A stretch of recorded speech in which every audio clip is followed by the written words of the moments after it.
ہر شخص اس دنیا میں سکون سے رہنے کے لیے گھر چاہتا ہے، اور مکان زندگی میں بس ایک بار ہی بنتا ہے۔ اس کے لیے کتنے پاپڑ بیلنے پڑتے ہیں یہ متوسط طبقے کے تنخواہ دار لوگ ہی جانتے ہیں۔ ابو کالج سے بطور پروفیسر ریٹائر ہوئے تو سوچا کہ رقم ملی ہے، کیوں نہ اسے اپنا ذاتی گھر بنوائیں تاکہ بڑھاپا سکون سے گزرے۔ پلاٹ پہلے سے موجود تھا۔ ان دنوں میرا بڑا بھائی BSc کا طالب علم تھا۔ ابو نے تعمیر کا کام ان کو سونپ دیا اور خود نگرانی کرنے لگے۔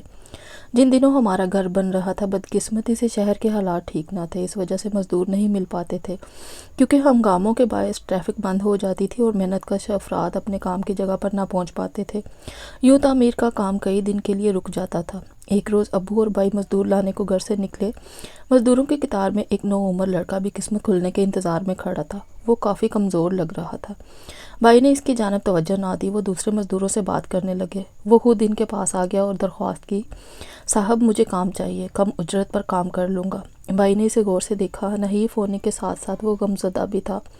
تم کمزور ہو اور یہ سخت مشقت کا کام ہے، بھلا تم کیسے کرو گے؟ جی میں کر لوں گا، کئی دنوں سے کام نہیں ملا ہے، کھانا بھی نہیں کھا سکا، اس لیے کمزور لگ رہا ہوں۔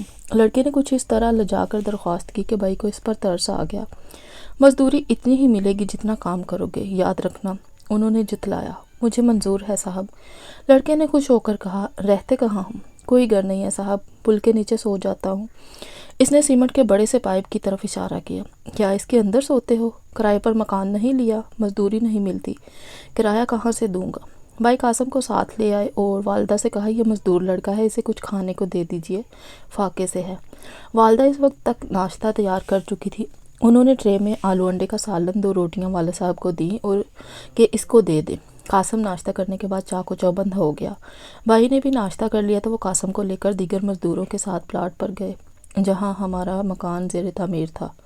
سارا دن بھائی قاسم کی کارکردگی کو نوٹ کرتے رہے۔ واقعی اس نے سچ کہا تھا، وہ بے حد ضرورت مند تھا، تبھی جی توڑ کر کام کیا۔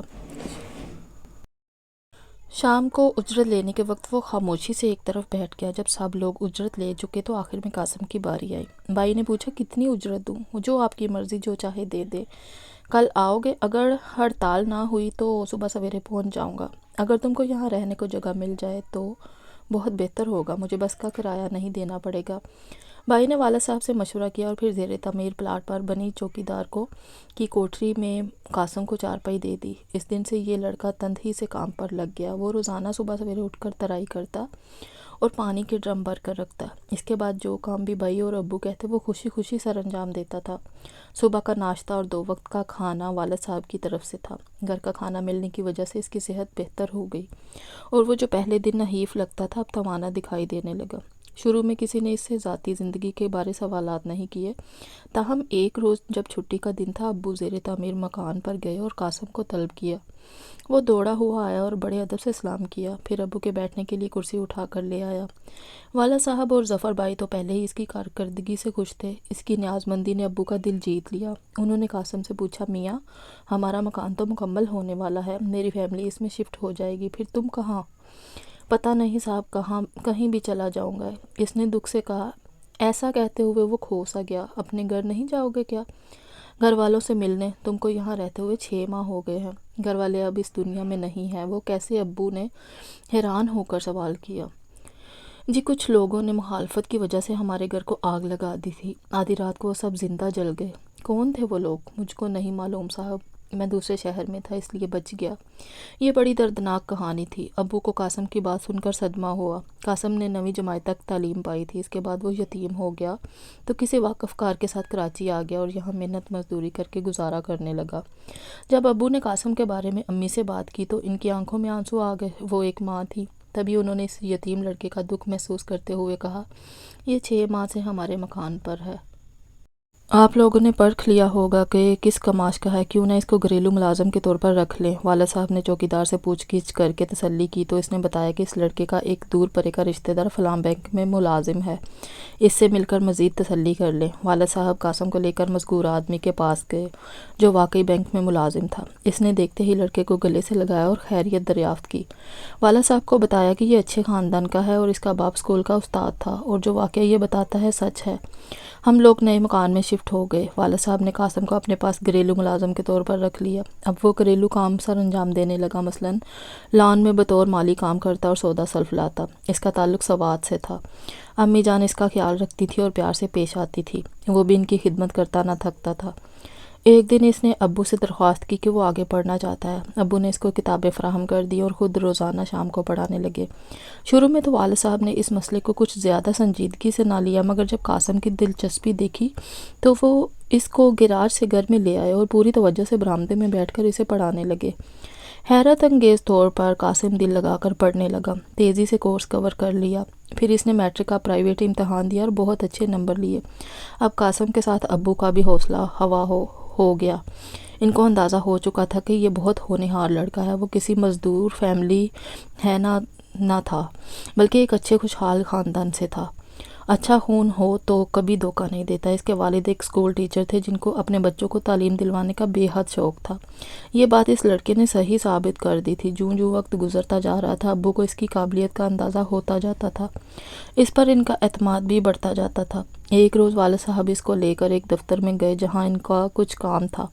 تبھی ایک اور شخص جو اس دفتر میں آفیسر تھا، اس نے قاسم کو پہچان کر گلے لگا لیا۔ اس نے بتایا کہ واقعی یہ لڑکا مصیبت زدہ ہے اور اس کے گھر والے کچھ شقی القلب افراد کے ہاتھوں مارے جا چکے ہیں۔ اس آفیسر نے بتایا کہ میں قاسم کے والد کے گاؤں کا رہنے والا ہوں، لیکن عرصہ سے یہاں پر ہوں، کبھی کبھار اپنے گاؤں جانا ہوتا تھا، اسی لیے اس کے حالات سے واقف ہوں، لیکن مجھ کو یہ معلوم نہیں تھا کہ یہ اسی شہر میں ہے۔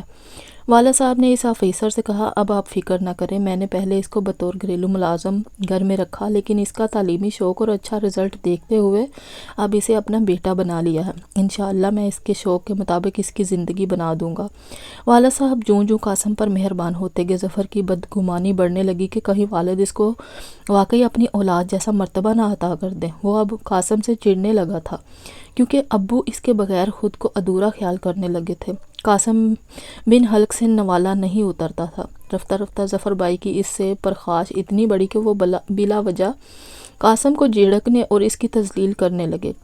ایک دن ابو گھر پر نہ تھے۔ ظفر بھائی نے امی جان سے کہا کہ اب ہم کو قاسم کی ضرورت نہیں، اس کو چلتا کر دیں، 3 وقت کا کھانا اور تنخواہ الگ دینی پڑتی ہے، پھر سردیوں میں تو گیراج میں سو جاتا ہے، گرمیوں میں کہاں سلائیں گے اسے۔ والدہ نے کہا، قاسم اچھا انسان ہے، اس کا کوئی نہیں ہے، تمہارے والد نے پناہ دی ہے، وہ اس کو پڑھا رہے ہیں، اس کی زندگی بن جائے گی۔ اس موڑ پر نکال دیا تو جانے بیچارے پر کیا بیتے۔ جب والدہ نے بات ابا جان پر ڈال دی تو بالآخر ظفر نے باپ کے سامنے بھی زبان کھول دی کہ کہاں گھر میں جوان بچیاں ہیں اور آپ نے ایک غیر لڑکے کو پناہ دی ہوئی ہے، آپ اس کو جانے کا کیوں نہیں کہہ دیتے؟ اب اس کا ہمارے گھر میں کیا کام؟ سارا دن بیکار بیٹھا رہتا ہے، اخبار پڑھتا ہے یا کتابیں کہیں اور چلا جائے گا تو اچھے پیسے کمائے گئے۔ یہ سن کر والد صاحب کی تیوری پر بل پڑ گئے۔ بولے، وہ ایک یتیم اور معصوم لڑکا ہے، پھر لائق اور قابل ہے، پڑھنے کا شوق رکھتا ہے، جبکہ یہ دنیا بری ہے، اس بری دنیا میں اس کو یوں دھکا دینا درست نہیں۔ ظفر کو لگا کہ اس کے والد اس کی بات سے زیادہ ایک غیر لڑکے کو اہمیت دے رہے ہیں۔ اب وہ بری طرح قاسم کے ساتھ پیش آنے لگا۔ وہ صبر و حمل سے ظفر کے برے سلوک کو برداشت کرتا گیا، کیونکہ اس کو والد صاحب اور ابا جان کو اس کے ساتھ انس ہو گیا تھا۔ وہ ظفر کی کوئی شکایت ابا جان سے نہ کرتا۔ اس سے پہلے کہ گھر میں قاسم کی وجہ سے بہت زیادہ تلخی ہو جاتی، اللہ تعالیٰ نے دونوں پر رحم کیا۔ یوں کہ ظفر بھائی نے غیر ملکی اسکالرشپ کے لیے درخواست دے رکھی تھی، ادھر سے جواب آ گیا، ان کو منتخب کر لیا گیا تھا۔ یہ اللہ کا احسان ہوا کہ میرا بھائی اعلیٰ تعلیم کے لیے یورپ جا رہا تھا۔ اس کا نام چند خوش قسمت نوجوانوں کی فہرست میں شامل تھا۔ وہ دن بھی آ گیا جب ظفر لندن روانہ ہو گیا۔ اس کا داخلہ ایک معیاری یونیورسٹی میں ہوا تھا۔ اب گھر میں امی ابو، ہم 2 بہنیں اور قاسم رہ گیا۔ والد صاحب نے قاسم کو کالج میں داخل کرا دیا تھا۔ وہ بہت محنت اور لگن سے پڑھتا گیا۔ اس نے FSC میں ٹاپ کیا اور پھر اس کا داخلہ انجینئرنگ یونیورسٹی میں ہو گیا۔ وہاں بھی اس نے ٹاپ کیا اور وہ ایک اچھی پوسٹ پر ملازم ہو گیا۔ والد صاحب جہاں اپنی محنت پر نازاں تھے، وہ قاسم کو ترقی کی منازل طے کرتے دیکھ کر پھولے نہ سماتے تھے۔ وہاں وہ اپنے حقیقی بیٹے کی طرف سے فکر مند رہنے لگے تھے، کیونکہ 2 سال کے بعد ظفر نے رفتہ رفتہ سب کو بلانا شروع کر دیا۔ وہ اب امی کو ابو کو فون بھی نہ کرتا تھا، اس کے ساتھ کہ طالب علم پڑھ کر واپس لوٹا، مگر ظفر نہیں آیا، بلکہ اس نے لندن میں ایک انگریز لڑکی سے شادی کر لی اور پھر وہاں کی سکونت اختیار کر لی۔ اس نے ہم سے ناتا توڑ لیا۔ امی ابو اس کے انتظار میں عمر رسیدہ سے بوڑھے ہو گئے۔ والد صاحب نے میری شادی قاسم سے کر کے اس کو گرداماد بنا لیا، کیونکہ ان کو 53 سالی میں ایک مستقل سہارے کی ضرورت تھی۔ میری چھوٹی بہن مناحل کی بھی شادی ہو گئی، وہ اپنے گھر چلی گئی۔ قاسم کو ابو نے بیٹا کہا تھا تو اس نے واقعی ان کو بیٹا بن کر دکھایا۔ اگر میرے والد نے اس کی زندگی بنائی تو اس نے بھی اس کا احسان حق ادا کیا۔ امی ابو 70 اور 80 سال کے ہو گئے تھے۔ وہ ظفر کو یاد کر کے افسردہ ہوتے تھے، لیکن قاسم نے ان کو اس طرح خدمت کی کہ وہ یہ کہنے پر مجبور ہو گئے کہ اگر قاسم نہ ہوتا تب خدا جانے ہم پر کیا بیتتی۔ وہ ان کے تمام کام کرتا تھا، ان کو ڈاکٹروں کے پاس لے جاتا، دوائیں لانا اور وقت پر خود اپنے ہاتھ سے کھلانا، ابو کو ویل چیئر پر روزانہ ہوا خوری کے لیے لے جانا اور امی جان کو گاڑی میں جہاں وہ کہتی تھی لے جاتا تھا۔ قاسم میرا جیون ساتھی جس کی رگوں میں اچھے خاندان کا خون ہے، اس نے مجھ کو بھی شکایت کا موقع نہیں دیا۔ میرے والد صاحب کے پاس سوائے ایک مکان کے کوئی اور جائیداد تھی اور نہ دولت، کوئی بینک بیلنس بھی نہ تھا، لیکن قاسم نے بنا کسی لالچ ان کو والدین کا درجہ دیا، ایسے ہی جیسے بھی میرے والدین نے اس بے سہارا اور یتیم لڑکے کو بیٹے کا درجہ دیا تھا۔ کہتے ہیں کہ منہ بولے رشتے کم ہی وفا کرتے ہیں، لیکن قاسم کے وفا نے یہ ثابت کر دیا کہ یہ بات درست نہیں ہے۔ انسان خود اچھا ہو تو اس سے وفا کی امید رکھی جا سکتی ہے۔ ظفر ان کا سگا بیٹا، جس کی پرورش انہوں نے دل و جان سے کی، جس کو وہ اپنے دل کی ٹھنڈک اور آنکھوں کا تارا سمجھتے تھے۔ جب پرائے دیس جا کر سکونت کی خاطر وہاں مرضی سے شادی کر لی تو والدین اور بہنوں کو اس طرح بلا دیا جیسے وہ زندگی کے خواب کا کوئی حصہ تھے۔ ابو نے 1000 بار فون پر رابطے کی کوشش کی اور امی نے بے شمار خطوط تحریر کیے، لیکن ظفر بھائی نے جواب نہ دیا۔ اب بھی کبھی لندن سے ان کا کوئی دوست آتا ہے تو حال احوال مل جاتا ہے کہ وہ اپنی زندگی میں خوش اور مسرور ہے۔ اسے ماں باپ بہنیں کوئی بھی یاد نہیں آتا، اس کے لیے بس اس کی بیوی اور بچے ہی کل کائنات ہے۔ خدا اسے خوش رکھے۔